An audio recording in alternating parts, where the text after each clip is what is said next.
Ruas tol Kapal Betung menghubungkan Palembang-Lampung sudah mulai dilintasi pemudik sejak digunakan secara fungsional dengan satu jalur dari arah Lampung ke Palembang.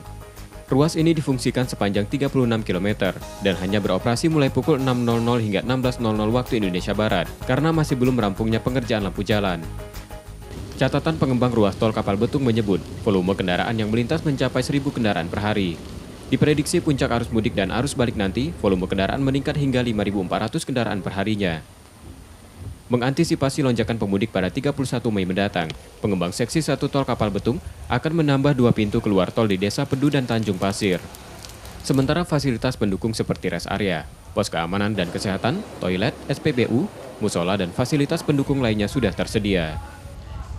Jadi kondisi tol Kapal Betung itu dari 36 kilo yang sudah diaspal, permukaannya aspal itu 29 kilo.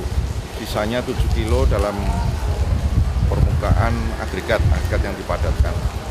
Untuk memberikan fasilitas pemudik ini di STA 21 atau 345 disediakan temporary rest area, yaitu di lokasi ini. Di sini ada pos keamanan dari kepolisian OKI, kemudian toilet cukup banyak, musola, kemudian SPBU ada 3 dispenser jika mereka membutuhkan tambahan bahan bakar.